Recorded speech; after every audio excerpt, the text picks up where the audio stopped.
10 seconds ah. Mga harmful effect naman po ng mga kalamidad na ito. So sa earthquake po, Rocks that can destroy buildings, and it can also cause landslide and tsunamis that might affect living creatures or things. yung lindol po, ito po yung butas o crack na nangyayari sa isang buildings, sa isang lupa na maaring magdulot ng kasiraan sa mga daan, sa buildings, at maaaring magkaroon ng apekto sa ating buhay dahil maaaring masira ang ating kabuhayan, ang ating kabahayan, at maaaring kunin ang ating buhay o mamatay tayo dahil sa lindol na ito. So, maaari itong magkadulot ng landslide, pagguho ng lupa sa kabundukan, mga tsunamis na malalapit sa dagat, at sa ating mga tao na bubuhay, hayop o halaman man, makakaapekto ito sa atin.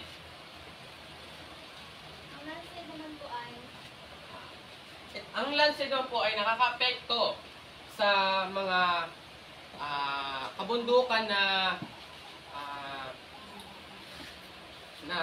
yung mga lupa po na maaring humarang sa daan sa daanan na hindi naman po natin na inaakalang may bundok na mag-collapse, kaya po hindi po tayo handa na maaari po yun natin itong ikamatay. Mas stuck po tayo sa kotse kung ano man po masasakyan natin na tayo po ay pwedeng matabunan. At hindi lang din po ang earthquake ang isang sanhi ng landslide. Pwede din po ang illegal logging at pagbaha. So volcanic eruption naman po, it can affect people's respiratory system, and ashfall also can destroy people's groups. Sa volcanic eruption naman po, ang maaari naman po itong harmful sa ating sarili, sa ating tao, yung pong pagka-inhale po natin sa mga fog o usok na maaaring pumasok sa ating katawan at sumira sa ating respiratory system. At saka yung ashfall po na pwedeng pumunta sa ating mga bubong na maaari pong makasira sa bubong pag po ito ay nagpatong-patong na. Kaya po, delikado po ang volcanic eruption. Sa geologic event naman po, ito po yung earthquake o lindol. Ano po ba ang mga dapat natin gawin bago magkaroon ng lindol? So sa lindol po, ang una po dapat natin gawin ay maghanda po tayo ng plano upang hindi po tayo ma-stuck sa isang tahanan. Kunyari po, nasa tahanan po tayo po ay nanonood ng TV nang bigla pong lumindol. Ano po ba ang dapat natin gawin bago lumindol? So na po, magpe-prepare po tayo ng mga safety kit o sa mga sugat po. Kunyari po, nagkasugat po kayo. Para po, pag nagkasugat kayo, meron po kayong gagawin. Meron po kayong plano para, kunyari po, si Gabriel po, nagkaroon po siya ng sugat. Meron po akong dalang healthy kit para po ma-actionan ko yung sugat niya. Saka pa po, sabi po, kailangan po natin mag-ready ng mga pagkain na hindi agad na kukontamina ng tubig o hindi napapasok ng tubig tulad ng delata, upang hindi na kailangan ng apoy, hindi na kailangan iluto para ating makain. So ito ang kailangan natin sa before. So sa during naman po, ano po ba ang dapat natin gawin habang may lindol? So kailangan po natin mag-stay at home. Doon po tayo sa bahay lang natin. Pumunta po tayo sa pinakamatibay na table o kahit ano man na maaring na hindi masisira kung mabagsakan mo nito ng mga mabibigat na bagay. So what if naman po kung nasa labas kayo ng daan, nasa labas po kayo nang biglang lumindol.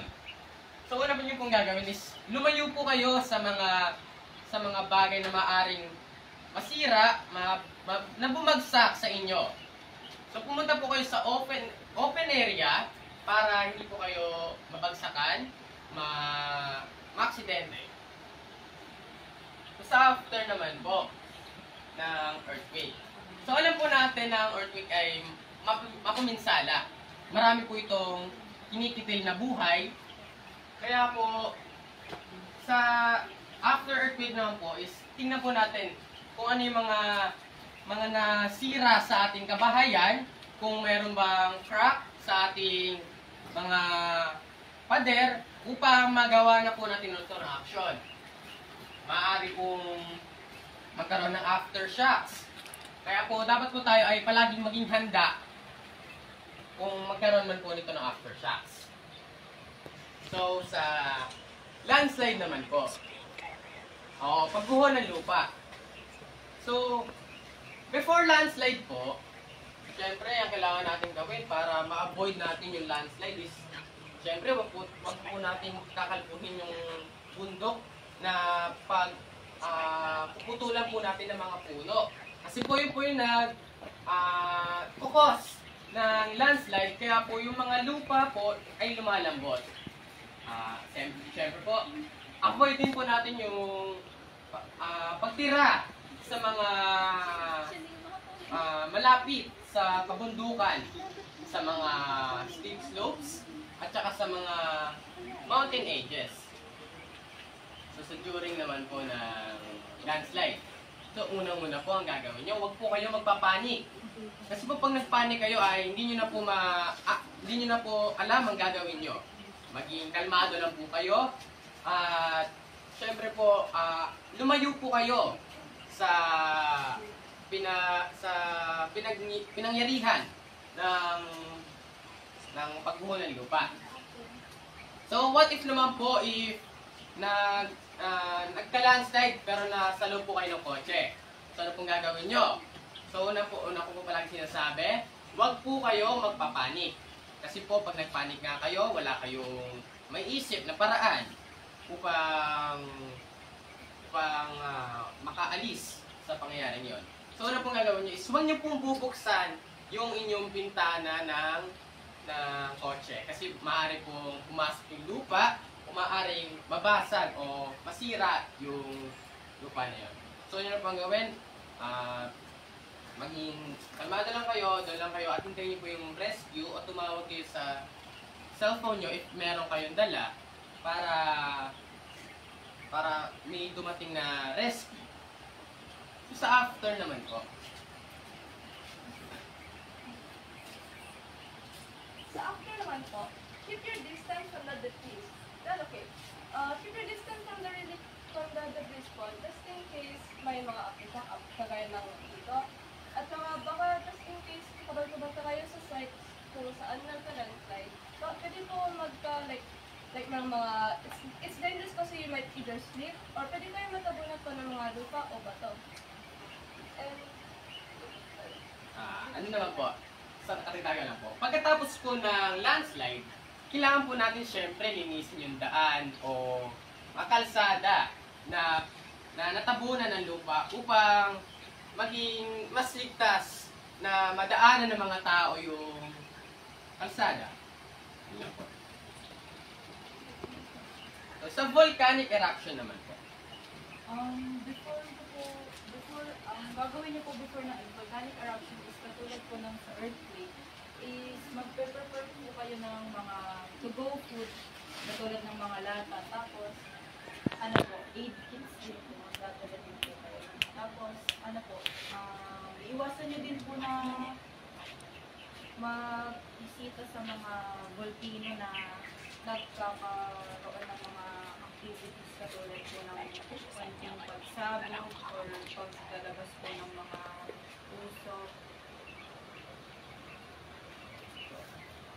So sa during naman po ng volcanic eruption. So alam naman po natin ang volcanic eruption is yung pagbuga ng bulkan ng lava na mainit. Siyempre, alam natin mainit yun. So, unang-una natin gagawin habang nagkakaroon ng volcanic eruption is huwag po tayong lalabas ng bahay. Kasi alam naman natin na mayroong usok o na nakakapaminsala ng ating respiratory system. Kaya po kailangan natin mag-stay at home. Kung malala naman po yung sa volcanic eruption is kailangan na po natin talaga mag-evacuate, sumunod na lang po tayo. Kasi po, if hindi po tayo sumunod, maaari po ito magdulot ng ating kamatayan. Ang baragagawin po sa Julie, if nakatira po kayo malapit sa vulkan, laging maging updated sa alert level nito at warnings ng inyong barangay at LGU. So, during naman po, during po, if mag-evacuate kayo, huwag niyo kakalimutan mag-wear ng face mask kasi nga po ay pwede nating ma-inhale yung mga substance na binubuga ng vulkan. So, sa after naman po. So, while wearing a mask, clean all the ashes that fell on your roof on the street. So, habang naka-face mask po tayo is lilinisin natin yung mga lupa o ashes na napunta sa daan o kahit saan man makita natin upang maging safe to para hindi natin ma-inhale at magawa natin ito na action. At i-check din po natin kung may mga nasirang gamit po sa bahay or kahit saan. Tapos huwag din po tayong lalapit doon ng paagad-agad kasi po baka tumulog po. Yun lang po.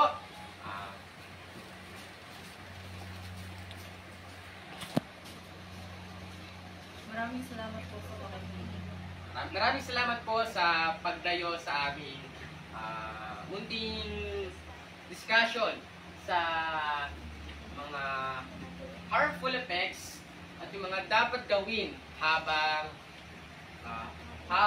bago at pagkatapos ng mga kalamidad na ito. Yun lang po. Maraming salamat po.